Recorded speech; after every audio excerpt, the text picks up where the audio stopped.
Artificial intelligence in video games is one of the hottest topics right now.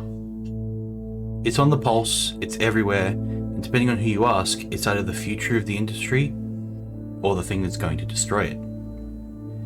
What's interesting is that video games feel more conflicted about AI than almost any other creative field. Film, marketing, software, many industries are charging ahead with AI at full speed. Video games, on the other hand, seem hesitant, cautious, almost defensive. And that's not because AI doesn't work. It's because the games industry has been here before and knows what happens when powerful tools are treated like magic solutions. We've seen it with procedural generation, we've seen it with live service models, we've seen it with monetization systems that promised sustainability and delivered burnout and player frustration. Each time, the tool wasn't the issue. The belief that it could solve everything was. New technology doesn't automatically create better games. It only changes how games are made.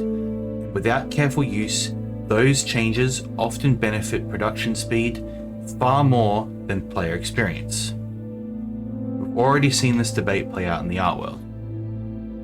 There, the community is deeply divided. Some artists believe AI should be illegal, arguing that it threatens creativity, originality, and jobs. Others see it as a helpful assistant, a way to work faster, explore ideas, and take on larger projects that would otherwise be impossible for an individual. But despite how heated these arguments get, they often blur an important distinction. Most people aren't actually arguing about artificial intelligence as a concept. They're arguing about generative AI and how it's being deployed. This distinction matters, especially when we start talking about video games. When most people hear the term AI, they think about chatbots, Siri, Alexa, automated customer services, ChatGPT, that sort of thing. What's often referred to as conversational or weak AI. These systems are designed to respond, assist, and automate specific tasks. They don't think, they don't create meaning, they follow patterns. But that's only a tiny slice of what AI actually is, and it's far more impactful use case in video games. In video games, AI can touch almost every part of development. Animation, asset generation, world building, testing, bug detection, NPC behavior, and procedural generation, to name a few. From a developer perspective, the appeal is obvious. Imagine animations generated from prompts that can be refined by animators. Imagine AI-assisted tools that help populate massive worlds. Imagine testing systems that catch bugs before human testers can even see them. Tasks that once took hours or even days could potentially be reduced to minutes. Used responsibly, this kind of AI could reduce time crunch, support smaller teams, speed up iterations, and more, allowing developers to focus on creativity instead of the repetition of creating a game. But this is where the optimism comes from. And here's the issue. AI is increasingly being marketed as, and sometimes treated as, a solution to everything, as if it can replace creativity, experience, and good design. And that's where we start to go wrong, because AI is not magic. It doesn't understand tone, it doesn't understand intent, it doesn't understand what makes a game feel good to play. It can generate output, but it can't generate meaning without human direction. And that's why framing matters. At its best, AI should be treated like any other development tool.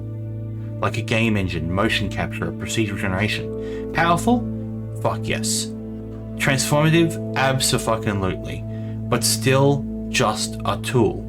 A hammer can build a house, but it can also smash windows and be used to kill. The outcome depends entirely on how it's used. And AI is no different. This is where the fear comes in. If you live in the modern world, you've almost certainly heard about predatory practices in the game industry. Crunch culture, rush releases, monetization, the works. None of these problems were caused by AI, but AI has the potential to accelerate them or make them worse.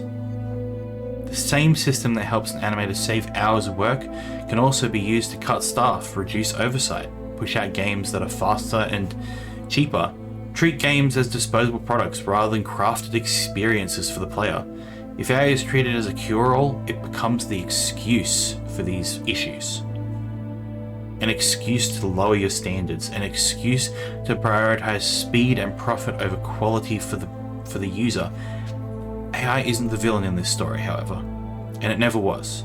The responsibility and the villain is the studios, publishers, and industry, and you who choose to use it. Used thoughtfully, AI can support developers and improve games. Used carelessly, it risks hollowing out creativity and trust. The future of AI in video games is about whether the technology is good or bad.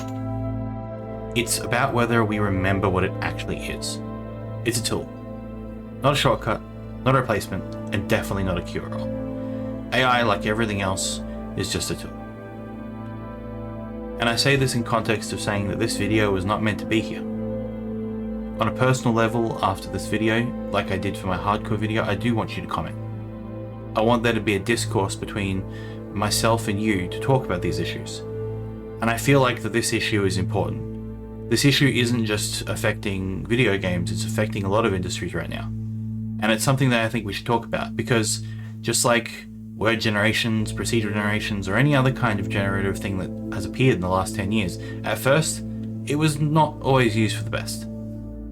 But we found out where it fit, and now it's being used for better. So again, thank you for watching, and I hope you come to the same conclusion that I did, which is AI is just a tool.